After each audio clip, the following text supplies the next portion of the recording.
The fairy tales you heard as a kid are complete lies. Sanitized fantasies hiding something much, much darker. I'm about to walk you through 7 levels of truth buried underneath. Level 1, the twisted moral. Let's start with the simplest form of deception. Stories that weren't trying to be dark originally. They were just harsh, unflinching lessons about how life actually works.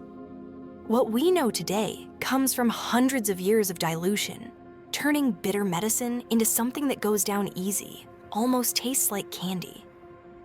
The Little Mermaid. Hans Christian Andersen wrote the original in 1837, and in his version, the mermaid loses completely.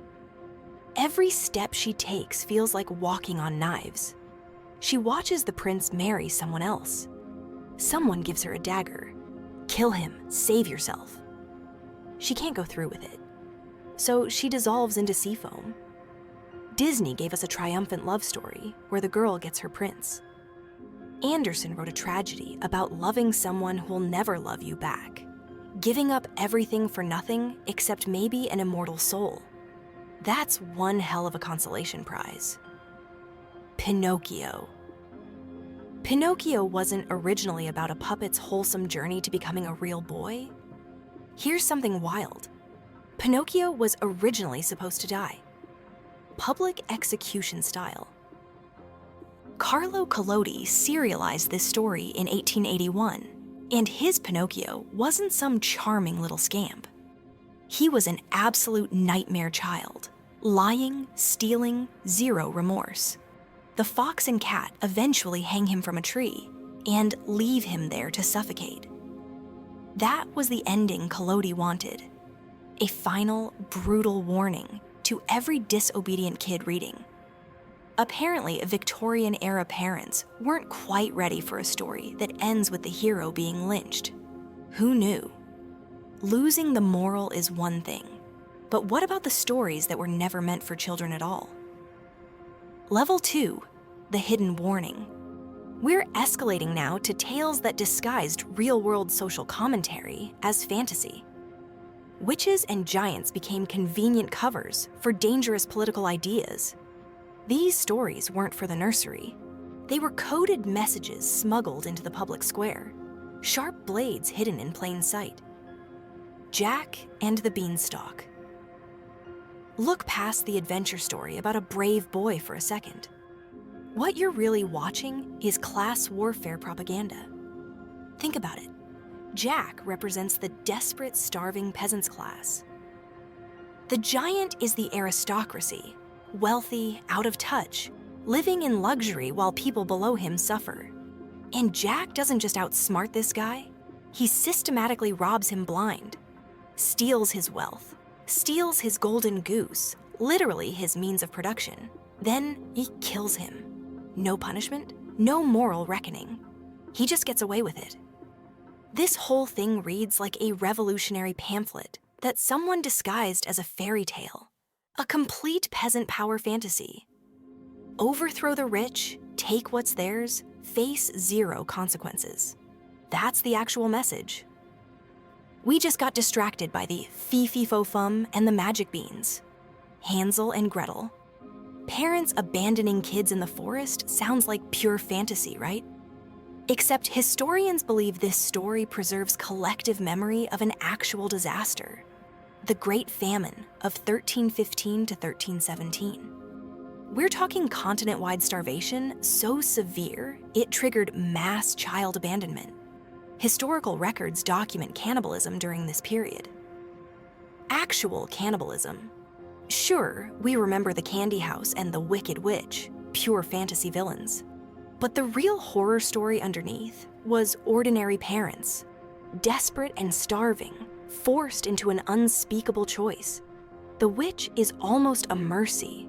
She's something we can safely hate. The truth is, parents who couldn't feed their children. That's the real nightmare nobody wanted to face directly. Doesn't that just change the entire feel of the story for you? The darkness is intensifying. But understand something. Everything you've seen so far builds toward a final level. A fear so primal, it makes everything else feel tame by comparison. Level 3, the gory original. Now we're looking at deliberate sanitization. Which stories that got systematically scrubbed of their original violence to become suitable for kids? Here's what's interesting. Editors like the Brothers Grimm would soften the crimes, then turn around and amp up the villain's punishment to absolutely sadistic levels. Apparently, excessive revenge was perfectly fine for children. Cinderella. Forget everything Disney taught you about fairy godmothers and singing mice. The Grimms published their version in 1812, and it's a story about self-mutilation and Old Testament revenge. The stepsisters aren't just vain, they're frantic and desperate. Their mother orders one to slice off her toe, the other to cut off her heel. Anything to jam their feet into that golden slipper.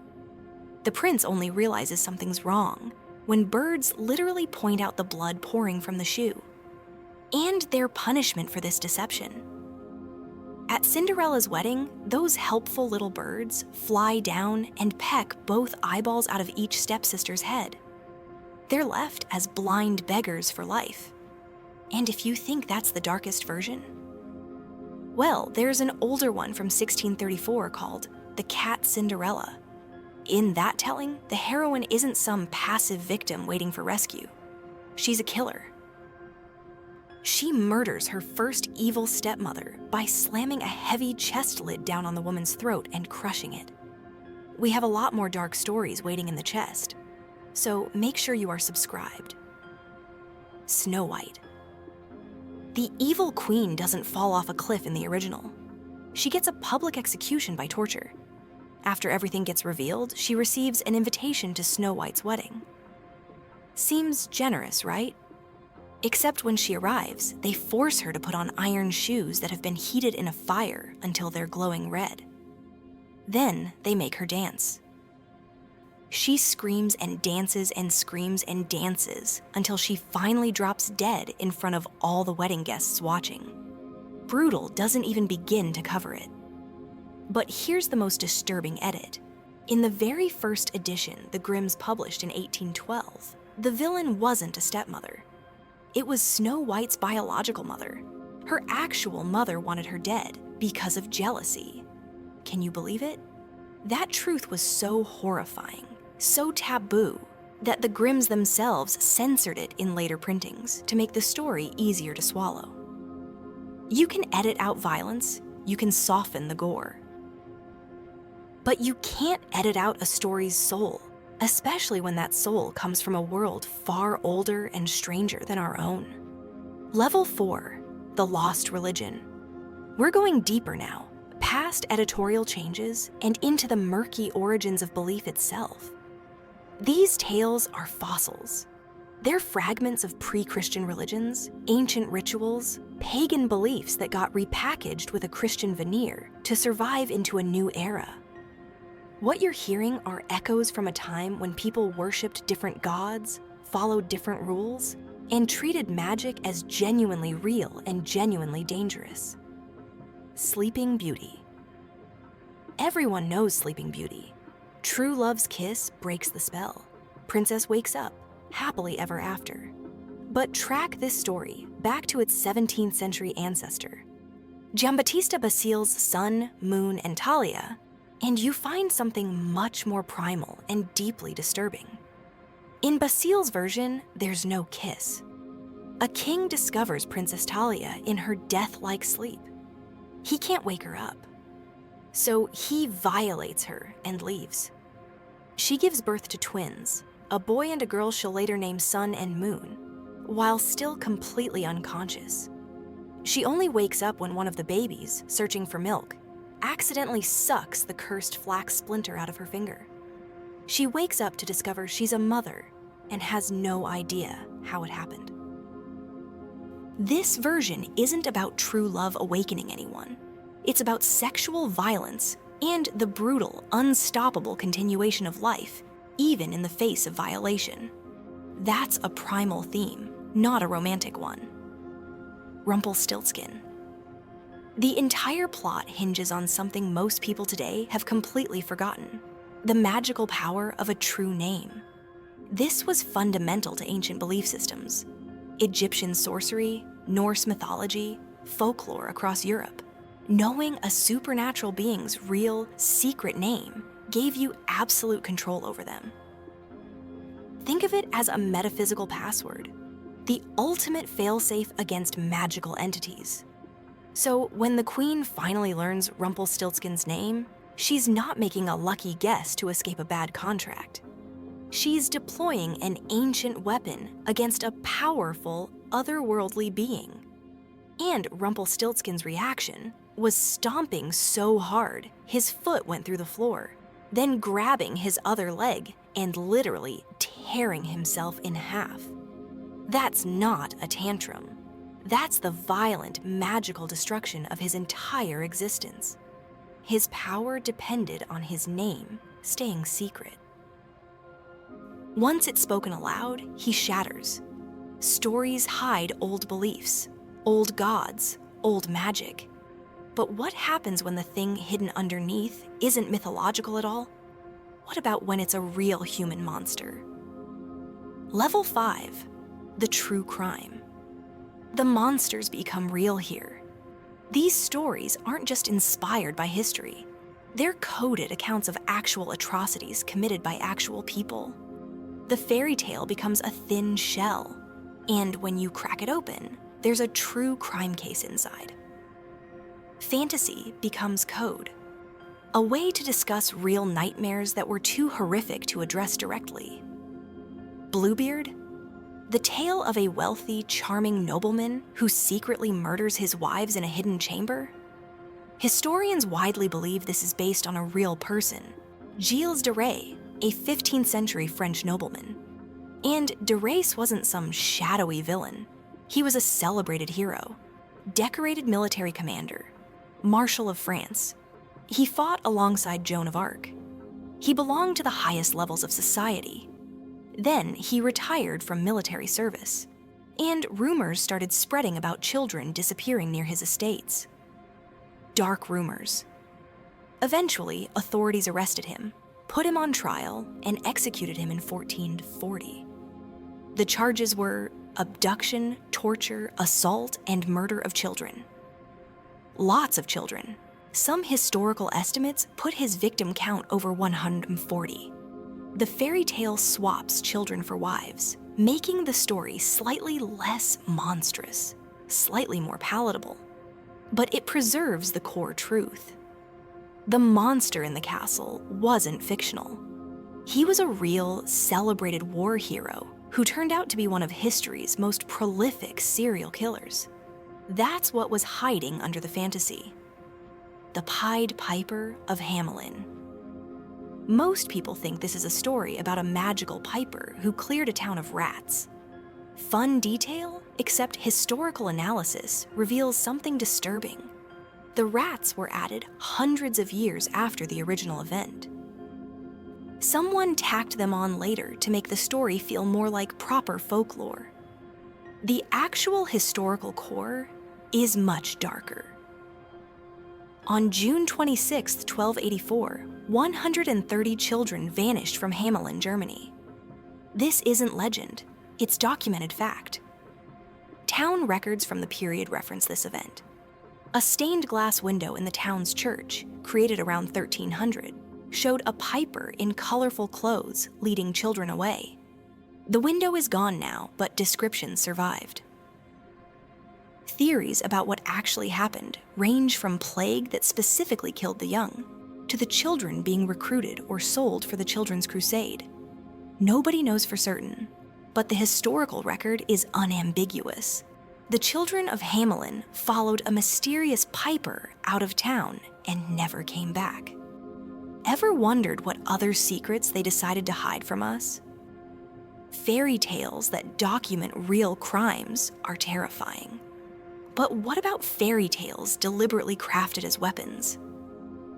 Level 6, the cruel lesson. These are weaponized stories. They weren't written to entertain anyone or explain how the world works. They were psychological tools designed to terrorize children into total, unquestioning obedience. The equation is simple. Obey the rules or suffer gruesome, fatal punishment that's wildly disproportionate to whatever minor thing you did wrong. This is behavior modification through pure horror. And it works shockingly well. Think of it as the 19th century version of a jump scare with a moral attached. Struwwelpeter. Heinrich Hoffmann published this German book in 1845, and it's a masterclass in instructional terror. These aren't subtle allegories about good behavior. They're direct graphic threats aimed at children. Take the story of Conrad, a boy who won't stop sucking his thumbs. Adults warn him repeatedly.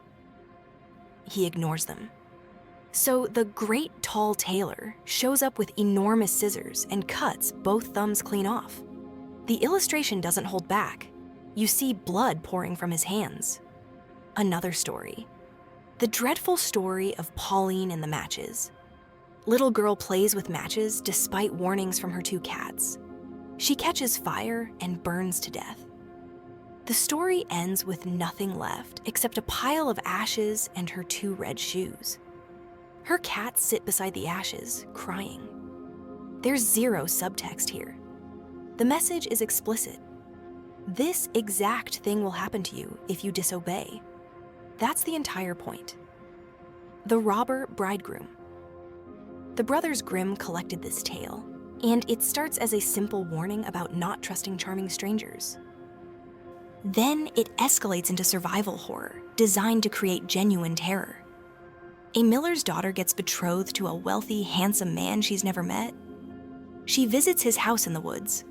An old woman warns her she's walked into a trap. The girl hides in a cellar.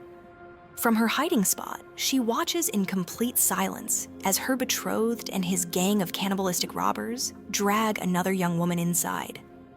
They force her to drink until it kills her. Then they lay her body on a table and start butchering her, chopping her into pieces to cook and eat. This isn't a gentle parable about stranger danger. It's a brutal instructional nightmare, calibrated to instill deep, lasting terror of the outside world in any child who heard it. We've seen how stories get twisted, hidden, weaponized. Now, the final level, the source code for all this darkness. Level 7, the deepest fear. We've reached the bottom. These stories aren't about history. They're not about morality or social commentary. They're raw expressions of our most primal subconscious terrors given narrative form. This is psychological horror encoded into folklore and passed down through generations, reflections of universal fears that live inside human minds. The fear of being consumed, the fear of bodily violation, the fear of the real monster, the juniper tree. The Brothers Grimm collected this tale, and it explores the absolute depths of domestic horror. It might be the most psychologically disturbing story ever recorded as folklore. A wicked stepmother, consumed by jealous rage, decapitates her young stepson. She lures him to a heavy chest and slams the lid on his neck. To cover up her crime, she props his body in a chair and manipulates his little sister into believing she accidentally knocked his head off. The sister becomes a terrified, silent accomplice. Then the story descends into the ultimate taboo. The stepmother butchers the boy's body, cooks it into black pudding, and serves it to his unsuspecting father. He eats it, enjoys it, declares how delicious it is, and asks for more. Pure madness. This story isn't really about an evil stepmother. It's a journey into our deepest fears. Child murder by a caregiver, forced sibling complicity in unspeakable crime, unknowing cannibalism, all happening inside the supposed safety of the family home. It's the ultimate betrayal of everything that should be sacred. Little Red Riding Hood. Forget the woodcutter who saves everyone. He's a modern addition, a comforting lie inserted centuries later to create a hero where none existed. In the original oral versions, there's no rescue. There's no happy ending. Before authors like Charles Perrault and the Grimms wrote this down and sanitized it, the story was often called the story of grandmother, and it was a nightmare about cannibalism and sexual predation. In these earlier French and Italian versions, the wolf is often a werewolf, the line between man and beast deliberately blurred. He doesn't just eat the grandmother, he butchers her body, puts her flesh in the pantry, drains her blood into a bottle, then he tricks the little girl into eating her own grandmother's remains and drinking her blood. After this horrifying communion, he tells her to undress, throw each piece of clothing into the fire, and climb into bed with him. That's where the story ends. There's no escape. There's no last-minute rescue. It's an unfiltered allegory for sexual violence, loss of innocence, and the complete annihilation of self. You can't escape because nobody's coming to save you. Now listen, these stories aren't broken. They're maps to our darkest fears and histories. Deep down, they're about us, about humanity. It's dark, I know. But our capacity to rise above it is even greater. In every tale, you can still hear our search for hope, love, and meaning. Now you know the framework. You'll see it everywhere. Next video goes deeper.